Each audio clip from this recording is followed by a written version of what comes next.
धर्म में हर एक व्रत और त्योहार का विशेष महत्व है। हर व्रत किसी देवी देवता को समर्पित होता है और उस दिन उनका पूजन अत्यंत फलदायी होता है। ऐसे ही व्रत त्योहारों में से एक है हरतालिका तीज यानी हरियाली तीज का त्योहार। इस दिन सुहागिन स्त्रियां माता पार्वती और भगवान शिव से अखंड सौभाग्यवती होने का आशीर्वाद मांगती हैं। वही कुमारी कन्याएं भी हरतालिका तीज का व्रत अच्छे पति की कामना हेतु रखती हैं। हरतालिका तीज में सुहागिन महिलाएं 16 श्रृंगार करके माता पार्वती और भगवान शिव का पूरे मनोयोग से पूजन और कथा करती हैं और पति की लंबी आयु की कामना करती हैं। हरियाली तीज और व्रत से जुड़ी एक पौराणिक कथा के अनुसार माता पार्वती ने पर्वतराज हिमालय के घर जन्म लिया। माता पार्वती बाल्यावस्था से ही भगवान शिव की पूजा अर्चना करती थी। माता पार्वती ने भगवान शिव को पति रूप में पाने के लिए गंगा के तट पर 12 वर्षों तक घोर तप किया था। इतनी अवधि उन्होंने अन्न न खाकर पेड़ों के सूखे पत्ते चबाकर व्यतीत किए। माघ की विकराल शीतलता में निरंतर जल में प्रवेश करके तप किया। वैशाख की जला देने वाली गर्मी में पंचाग्नि से शरीर को तपाया। श्रावण की मूसलाधार वर्षा में खुले आसमान के नीचे बिना अन्न जल ग्रहण किए समय व्यतीत किया। उनके पिता इस कष्ट साध्य तपस्या को देखकर बड़े दुखी होते थे। एक दिन देवी पार्वती की तपस्या को देखकर नारद जी महाराज हिमालय के महल में पधारे।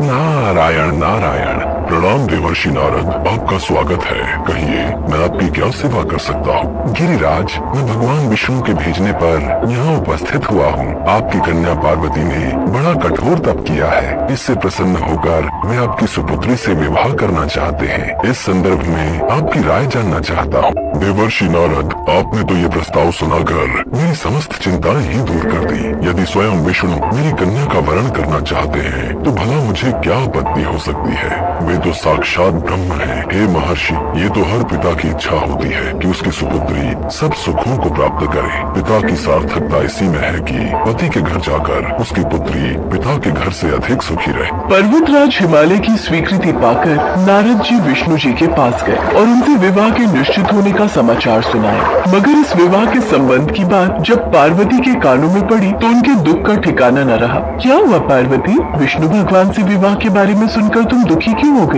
सखी, मैंने सच्चे हृदय से भगवान भोलेनाथ का वरण किया है, किंतु मेरे पिता ने मेरा विवाह विष्णु जी से निश्चित कर दिया। मैं विचित्र धर्म संकट में हूँ। अब क्या करूँ? प्राण छोड़ देने के अतिरिक्त अब कोई भी उपाय शेष नहीं बचा है।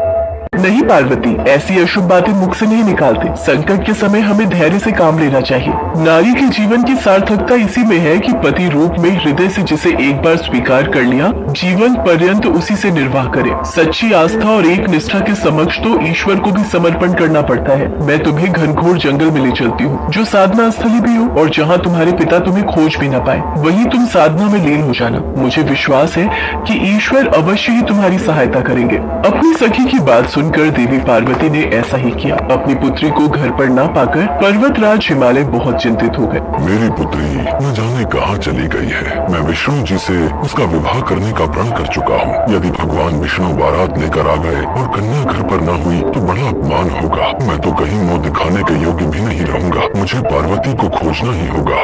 पर्वतराज हिमालय ने पार्वती की खोज करनी शुरू कर दी। इधर पार्वती अपनी सखी के साथ नदी के तट पर एक गुफा में भगवान शिव की आराधना में लीन थी। भाद्रपद शुक्ल तृतीया को हस्त नक्षत्र था। उस दिन माता पार्वती ने रेत के शिवलिंग का निर्माण करके व्रत किया। रात भर वो भगवान शिव की स्तुति करती रही। ओम नमः शिवाय, ओम नमः शिवाय, ओम नमः शिवाय। देवी पार्वती की घोर तपस्या के प्रभाव से भगवान शिव का आसन डोलने लगा। उनकी समाधि टूट गई और वो देवी पार्वती के समक्ष प्रकट हुए। देवी पार्वती, मैं तुम्हारी तपस्या से प्रसन्न हूँ। तुम जो चाहो वर मांगो। प्रभु, मैं हृदय से आपको पति के रूप में वरण कर चुकी हूँ। यदि आप सचमुच मेरी तपस्या से प्रसन्न होकर यहाँ पधारे हैं तो मुझे अपनी अर्धांगिनी के रूप में स्वीकार कर लीजिए। देवी पार्वती, क्या तुम मेरे साथ खुश रह पाओगी? मैंने बचपन से ही आपको अपना पति मान लिया था। मैं जानती हूँ आपको पति रूप में पाकर, आपकी अर्धांगिनी बनकर मुझे सर्व सुखों की और सौभाग्य की प्राप्ति होगी। कृपया करके मुझे अपनी पत्नी के रूप में स्वीकार कर लीजिए प्रभु। देवी पार्वती के प्रेम और विश्वास की तपस्या की जीत होती है और भगवान शिव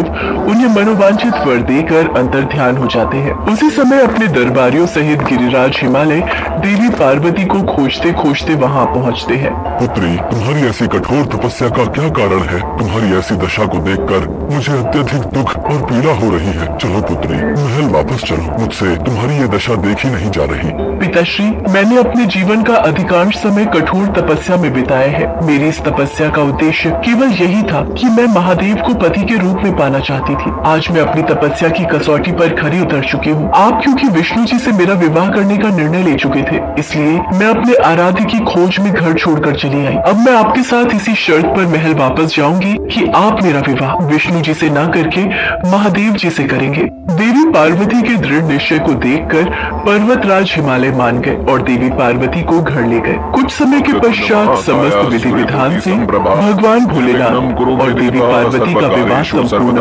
भाद्रपद की शुक्ल तृतीया को देवी पार्वती ने महादेव की आराधना करके जो व्रत किया था, उसी के फल स्वरूप उनका विवाह हो सका। उस दिन से हरियाली तीज का व्रत प्रारंभ हो गया। कहा जाता है जो कोई सुहागन स्त्रियां और कुंवारी कन्याएं इस व्रत को करती हैं, भगवान भोलेनाथ और माता पार्वती उन्हें मनोवांछित फल देते हैं। इसलिए सौभाग्य की इच्छा करने वाली प्रत्येक युवती को हरियाली तीज व्रत पूरी निष्ठा तथा आस्था से करना चाहिए।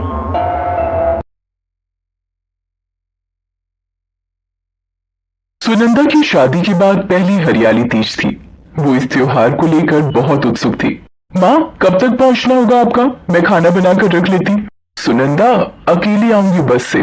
वो तुम्हारे पिताजी स्कूल गए हैं, उनको क्लास लेनी है।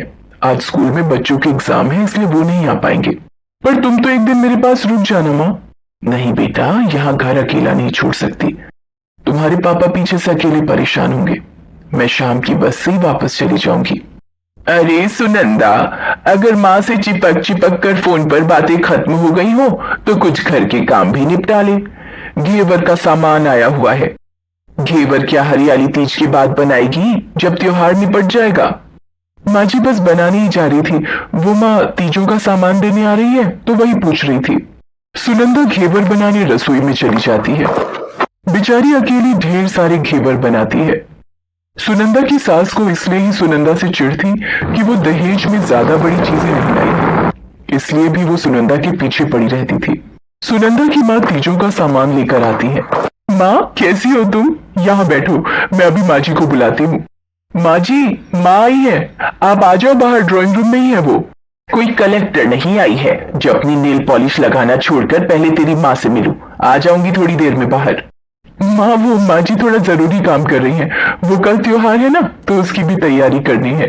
सुनंदा और उसकी माँ बहुत देर तक उसकी सास का कमरे से बाहर आने का इंतजार करती रही। काफी देर बाद, सुनंदा, मुझे निकलना होगा, बस नहीं मिलेगी बेटा वापसी की। एक बार अपनी सासू माँ को बुला लेती, मैं ये सामान अपने हाथों से दे देती। रुको, मैं बुला कर लाती हूँ। माँ जी, माँ को देर हो रही है, वो अकेली आई है तो उन्हें वापसी भी जाना है। घर पहुंचने में रात हो जाएगी। रुक, आ रही हूँ। पता नहीं कितना दिमाग खराब कर रखा है इन भिखारियों ने। नमस्ते बहन जी, कैसी हैं आप? मैं ठीक हूँ। वैसे मुझे लगा पता नहीं आप लोगों ने कौन सी सोने की अशर्फियां देनी है मुझे, जो बार बार मेरे आने का इंतजार हो रहा है।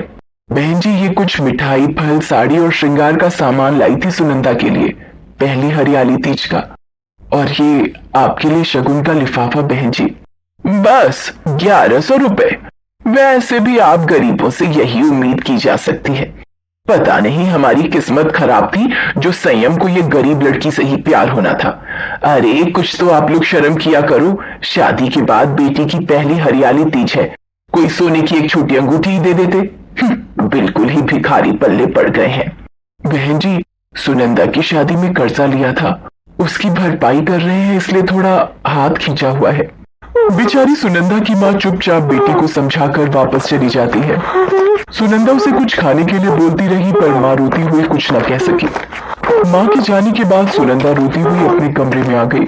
अगले दिन हरियाली तीज का त्योहार था। सुनंदा अपने कमरे में तैयार हो रही थी।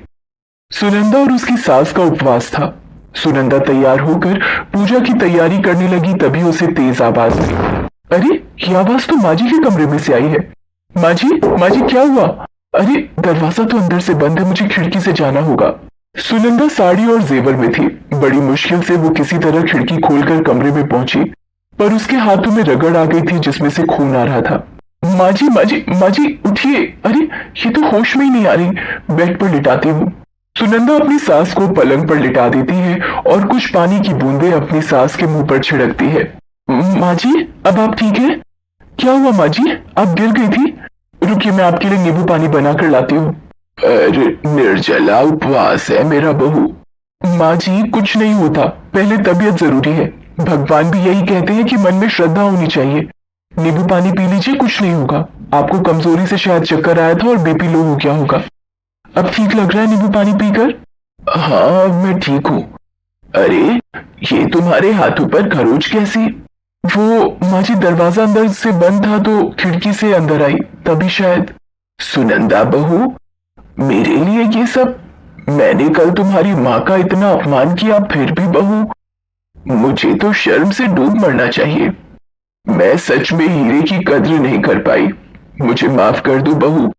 मैंने तुम्हारे मायके वालों की गरीबी का मजाक बनाया और कल जो सब किया, मैं सच में बहुत शर्मिंदा हूँ। माँ जी आप मेरी माँ हैं और माँ कभी अपने बच्चों के आगे हाथ नहीं जोड़ती बल्कि आशीर्वाद देती हैं। सुनंदा अपनी सास के गले लग जाती है। दोनों सास बहू मिलकर खुशी खुशी माँ पार्वती और भगवान शंकर की पूजा और तीज की कथा करती है। सुनंदा की सास सुनंदा की माँ से भी फोन पर बात करके माफी मांगती है। सुनंदा की माँ भी माँ पार्वती और भगवान शंकर को धन्यवाद करती है। माँ पार्वती की कृपा से सुनंदा की सास का स्वभाव बिल्कुल सही हो जाता है। हरियाली तीज का त्योहार उस दिन एक गरीब की तीज को हरा भरा कर देता है।